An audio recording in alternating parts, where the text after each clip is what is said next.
Swayam Prabha. Digital India. Educated India.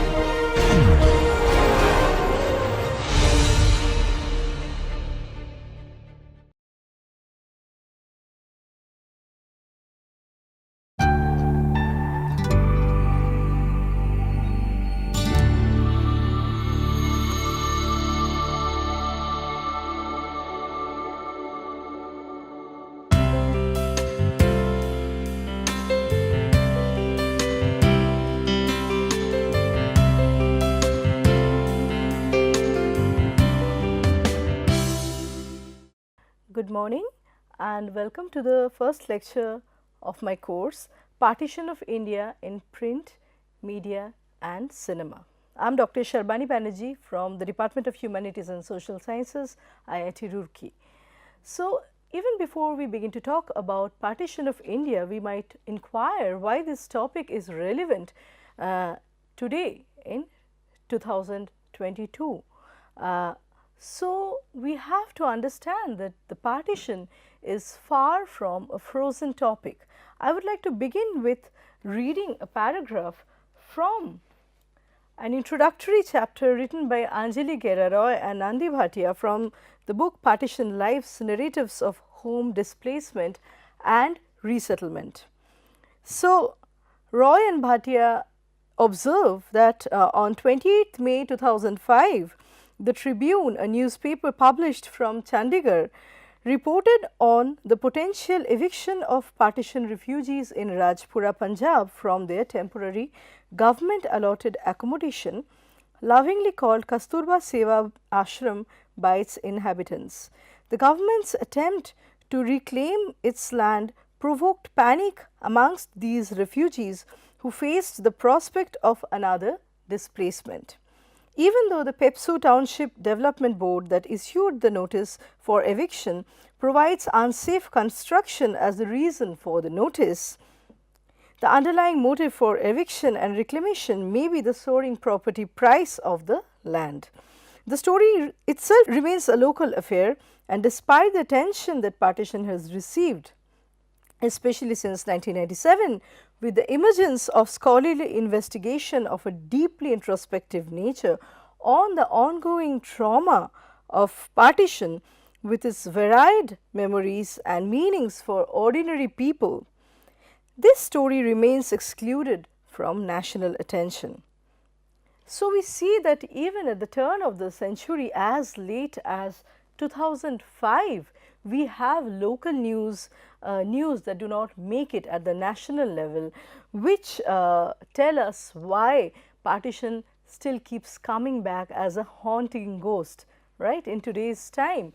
We realize that it is far from a closed chapter. Its repercussions are felt in the international relations, in the policies made by the different nations in the South Asian context, and in the politics of the post-colonial nations in South Asia, right. So, just looking at the first slide, the partition of India is also known as the Great Divide. When we talk of partition, the common pictures that come to our mind from journals, from media, from different newspapers, are that of people moving across the border with their belongings, with or without their properties, and they cross the border in destitute conditions. Uncountable people actually lose their lives in the process of crossing the border. Women are abducted and kith and kin get lost. So, it was a complete chaos, and people were living in mad times, in extremely difficult and unusual times before, during and after the partition. So, the partition of India, also known as the Great Divide, is a historical event and a chapter that has stayed on the Indian and the world history as a live moment. It refuses to go. It keeps coming back in the form of personalized memory and nostalgia, like we will see, as well as in the form of the relationship that the abutting nations share. The thread of partition mainly goes back to the divide and rule policy enforced by the British administrators, which is a policy that was meant to separate the Indian geopolitical space in terms of language and religion.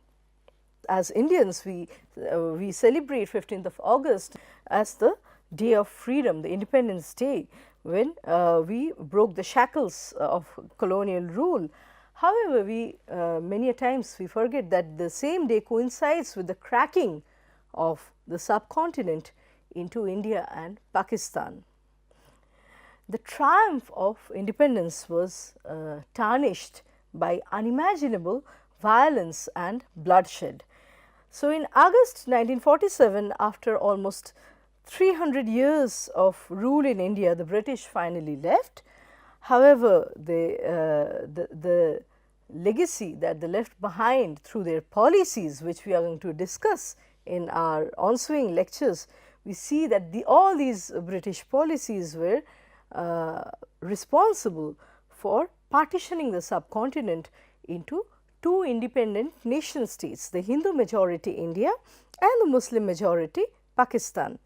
So, we have a famous British lawyer whose name is known to most Indians, Sir Cyril Radcliffe, who lacked the basic knowledge of India, and he was given only 5 weeks to redraw the borders of South Asia.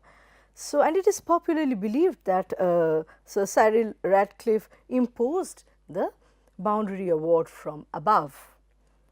A renowned historian such as Joya Chatterjee would note that the Boundary Commission of Bengal and Punjab comprised only a 4-judge panel who were political appointees by the Congress and the Muslim League. So, from here we understand that the partition was a very exclusivist and an exclusionary decision made by select people, where we do not get to hear the echo of the masses. What did the masses want? So, the arbitrary nature of partition by the British government is understood from the decision taken by the Bengal Boundary Commission to partition the Bengal province and tag the eastern half as East Pakistan, whereas geographically the East Pakistan, which is now known as Bangladesh, was not really abutting the West Punjab region that became West Pakistan. So, if we look at the map, we see that India has the 2 Pakistans at that time on its 2 wings. So, the entire nomenclature in the process of naming, we see some kind of randomness, some kind of unthinking and rash decision being taken. So, the rise of Hindu and Muslim nationalism coupled with the divide and rule policies by the British rulers actually led to the partition. It precipitated the process of partitioning of the subcontinent. Yet, there are critics that are of the opinion that after the Second World War, Britain lacked the resources with which it could control its greatest imperial asset, that India was, and so it actually forwarded the process of what we popularly know today as the victory of retreat. They wanted to retreat from India, and the process of exiting from India was hasty and it was clumsily improvised. The epicenters of Indian partition were Punjab and Bengal, although we have to remember that there were several other provinces that had witnessed considerable turmoil before, during and after the partition. We have to remember the cases of the different princely states, for example. So, after the end of British colonialism, the geographical span of India was dismembered along communal lines, apparently in order to facilitate administration and stem the risk of further continuation of civil wars, which according to several critics like John Mearsheimer and Stephen Van Evera was deemed as the inevitable fate of several post-colonial nations. So, these critics would argue that if that the partition happened and it was a good thing, if partition did not happen, ethnic wars would actually keep going on and the state of unrest would pervade and it would not lead to any productivity in any sense. So, it was a good thing for the sake of peace and in order to facilitate some kind of stability. Partition was indeed a good decision. They legitimize and justify the process of partition. One of the prominent theorists, namely Donald Horowitz, who is in favor of partition and he says that it is a way of avoiding ethnic civil wars, would go on to claim, I quote, "If it is impossible for groups to live together in a heterogeneous state, perhaps it is better for them to live apart in more than one homogeneous state, even if this necessitates population transfers," unquote. Similarly, we have critics such as Carter Johnson, whose study suggests that between 1945 and 1999, almost 55 to 72% of the civil wars were ethnic wars, right. And according to his study, he looks at the cross-cultural evidence and comes to the conclusion that the ethnic wars last longer than non-ethnic wars, right. So, we have several literary works mainly written in languages such as Urdu, Hindi, Bengali and English that portray the victims and their sufferings of partition, and they look at the consequences of the decision made in 1947 in post-partition times. So, while partition memory has become synonymous with celebration of patriotic exploits of prominent leaders, and in India we almost can name the most prominent leaders who were spearheading, who were the forerunners of the anti-colonial struggles, names such as Mohandas Karamchand Gandhi, Jawaharlal Nehru, Subhash Chandra Bose, Bal Gangadhar Tilak and so on. Till the recent past time, the possibility of alternate voices as narrators of post-partition experiences, voices of the woman, the child, the religious minority or the Dalit have remained submerged. So, like we said at the beginning, at the turn of 50 years of independence in the 1990s, especially in 1997, the scholars started probing into this matter, reinvestigating the chapters preceding and following the 1947 historic event, and they started disentering so many alternative voices, the voices that had hitherto remained silent. How about the Dalit child that was born at that time? How about the female survivor of rape? So, we see a polyphony suddenly emerging, voices actually speaking from different quarters, which tend to problematize, complicate the question of partition experience, and it adds a layered and richer texture to the study of partition, right. So, we have to understand that partition studies today is an institution in its own right, and it can be unpacked through intervention by different disciplines, through different disciplinary lens, such as the historical lens, the sociological, the literary intervention, as well as in terms of the point of view of the feminist, the Dalit, the juvenile, the specially abled, the transgender and the queer. So, we have multiple perspectives, and we understand that the study of partition is far from exhausted. In order for us well-rounded view, we need to pursue and we have so much to pursue in as far as partition scholarship is concerned. So new scholarship is emerging that question older scholarship, older works, and that is how knowledge gets added.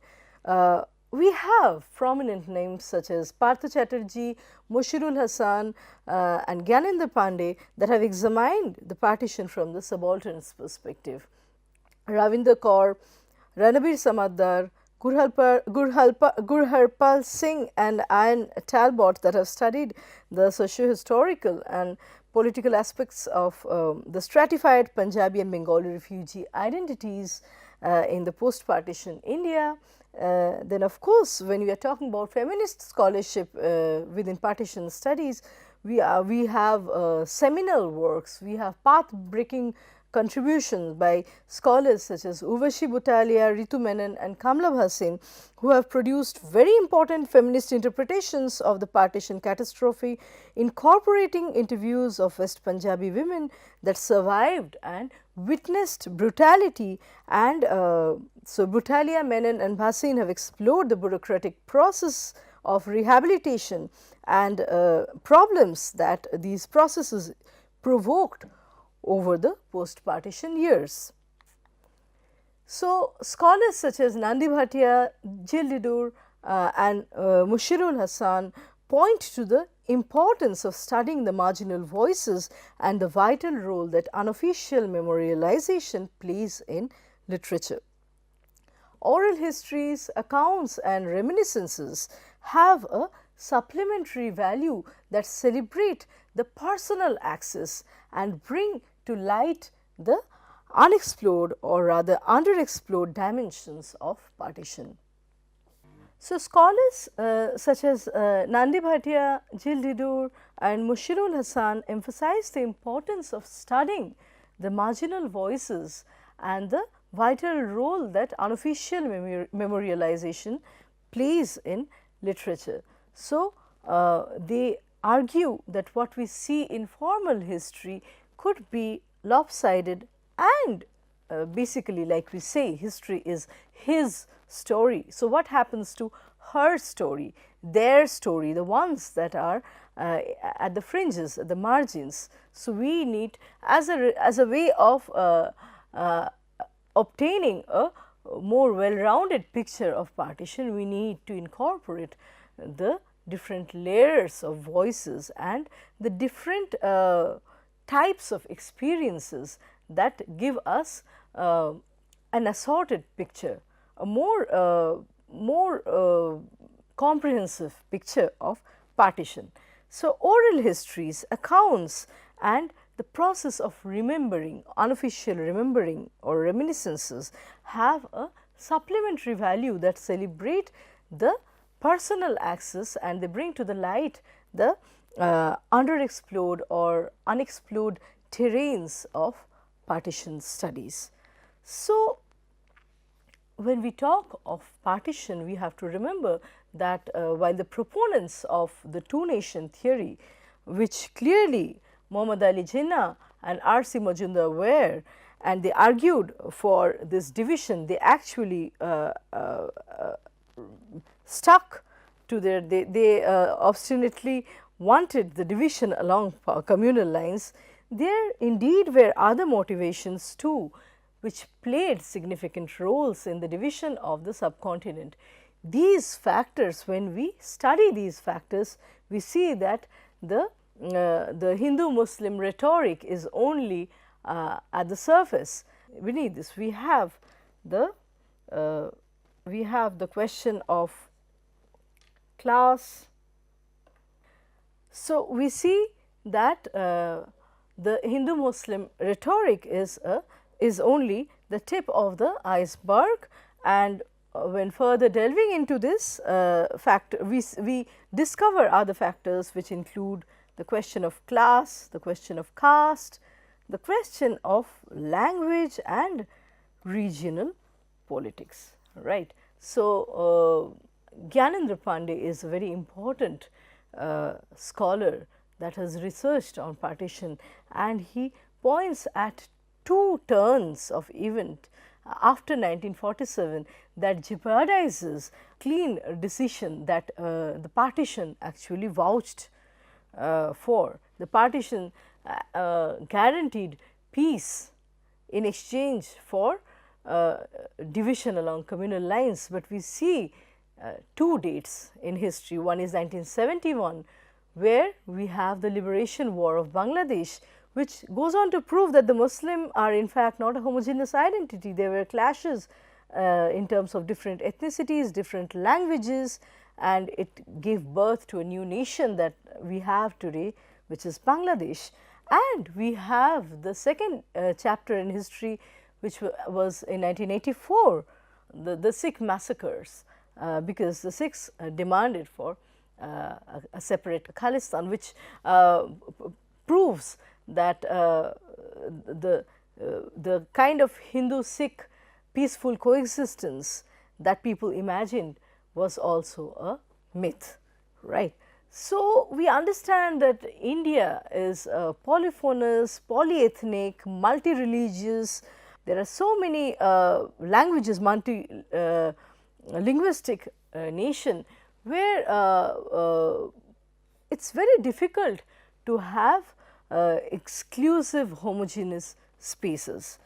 So, at the time of partition, there was a three-cornered negotiation. So, I keep harping at this point that partition was in fact a very exclusionary act, a kind of decision that excluded the opinion of the masses. And this negotiation happened between plenipotentiaries speaking for the British, the Congress and the Muslim League, three prominent enactors and protagonists in the scheme of partition. We will quickly brush up our history and make I will just walk you through the anti-colonial struggles and the years preceding the partition, the events and the policies that built up and actually amounted to the partition, that accounted for partition. So, partition did not happen overnight, it was happening through the different British policies. This is my argument that the partition first happened inside the thinking, inside the heads of the Indians. So, in their way of thinking, in their way of identifying themselves, and we will see how. So, we have to talk about the Indian National Congress in the context of anti-colonial struggles that the leaders were spearheading. So, Indian National Congress, abbreviated as INC, was formed in 1885 by Alan Octavian Hume, who was a retired British civil servant. Other founding members include Dadabhai Naoroji and Dinshaw Wacha, both Indians. The first session was held in Bombay under the presidency of Umesh Chandra Bonejia in 1885.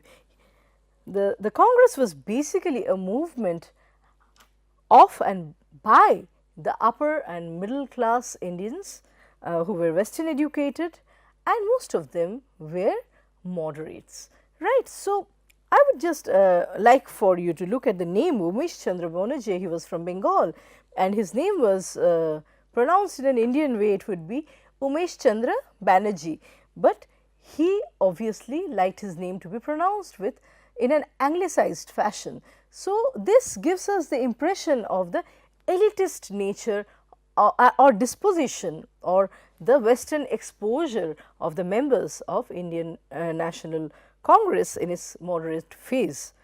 So, let us take a look and just walk through the names of the prominent leaders of INC. So, Dadabhai Naoroji, he was known as the Grand Old Man of India. He was the first Indian to become a member of the House of Commons in Britain. Next, we have Umesh Chandra Bonejia, the first president of the INC and the first Indian to act as a standing council.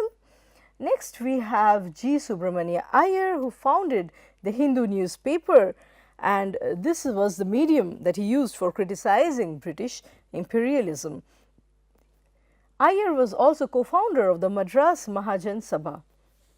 Next, we have the name of Gopal Krishna Gokhale. Gokhale was regarded as M.K. Gandhi's political mentor.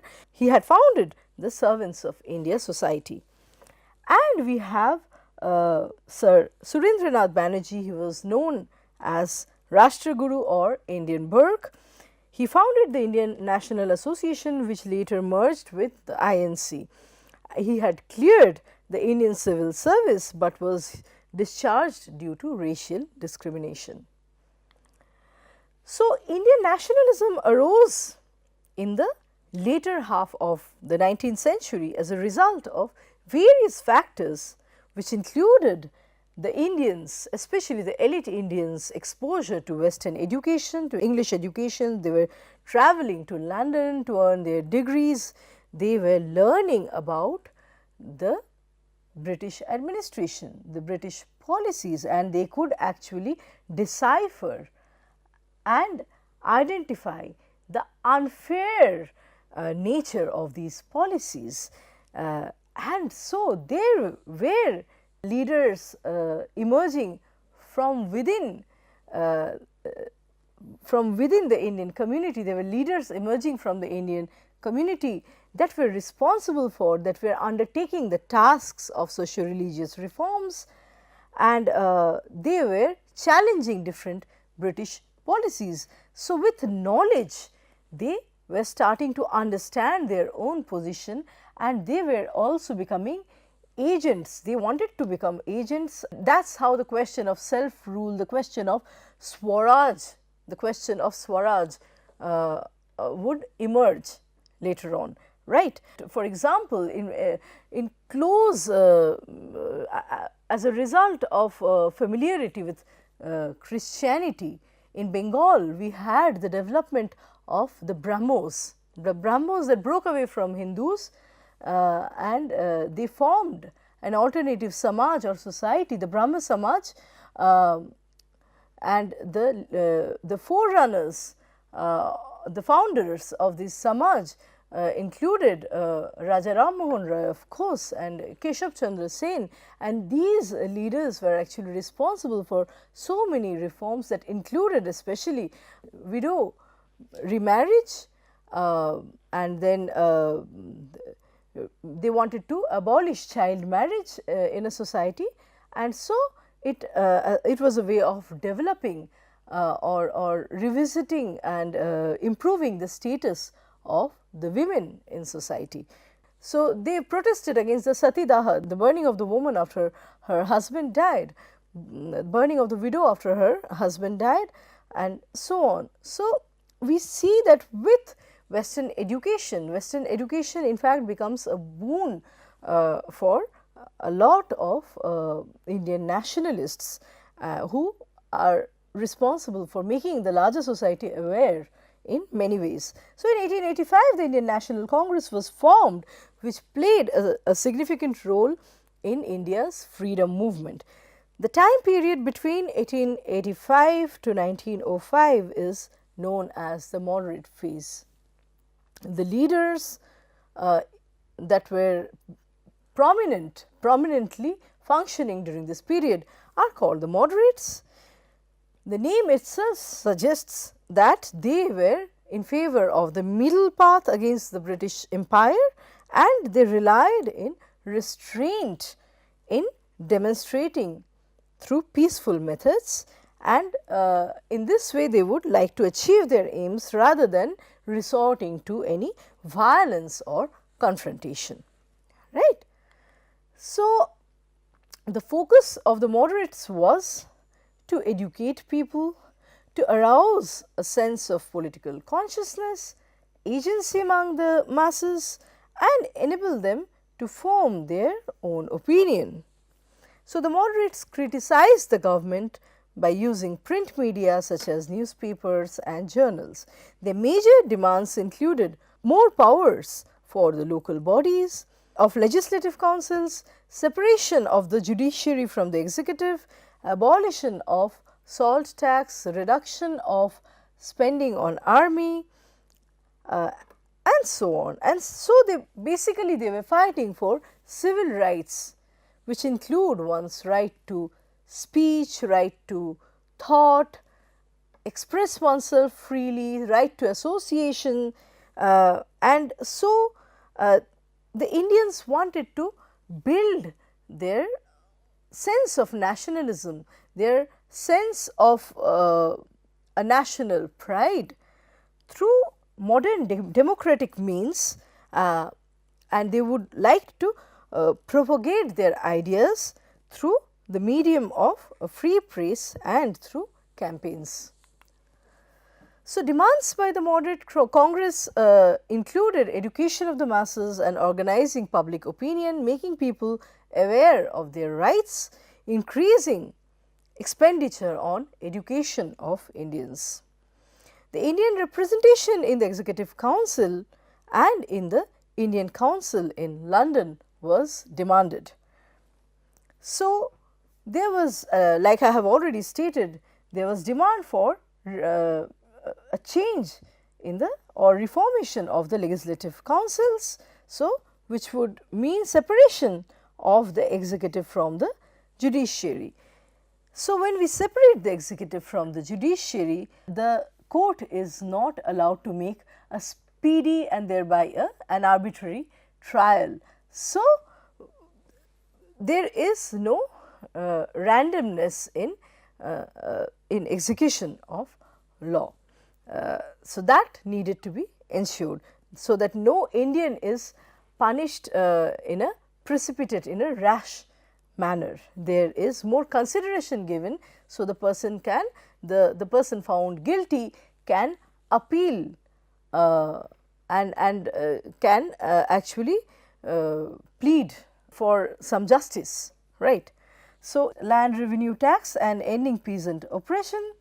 Next, the demands included reduced spending on the army and repealing of the Arms Act of 1878, abolition of salt tax and duty on sugar, and then holding the ICS exam in India along with England as a way of allowing more Indians the opportunity to become a part of the administration. So, the only way of gaining agency, gaining visibility within their own polity was through gaining political seats, through gaining a voice, a stand within their own politics. That could only happen when Indians were allowed to appear for their own public service, civil service examinations. That was one of the demands made by the moderate Congress.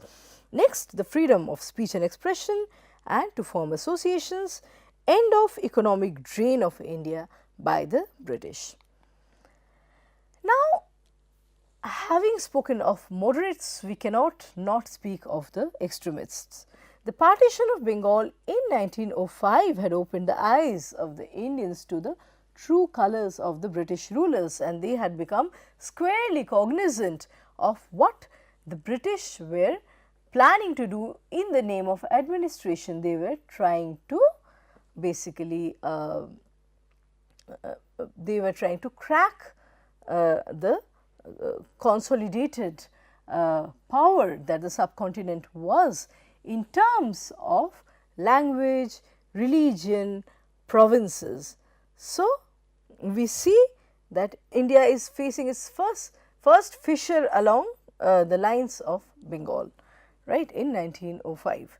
So, Lord Curzon and his disdain for anything Indian created a sense of resentment and anger among the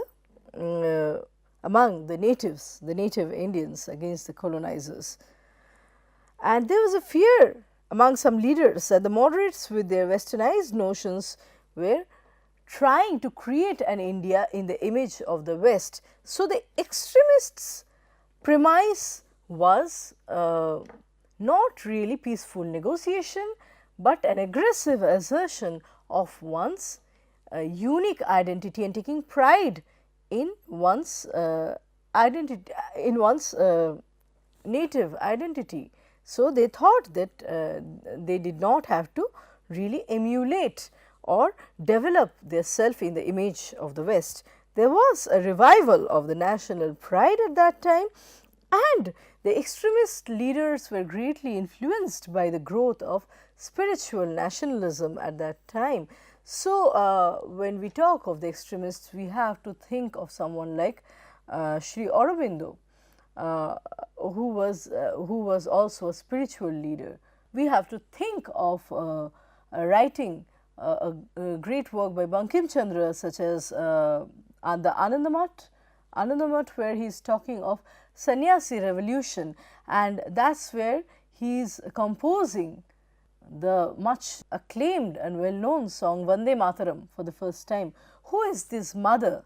This mother that he describes, Sujalam Sufalam Malayaj Sitalam Sashashamalam Mataram. So, a mother that is fertile, and he describes her as someone that carries the beads of education in her hand, and she has she is rendering abhay, and she is also providing the power. And towards the end of this song, we know it is none other than the Durga, the imagination of the Hindu goddess of the goddess of war, the goddess of courage, Durga. Twang hi Durge Dasha Praharana Dharini, right. So, he is describing Mother India in the image of Durga.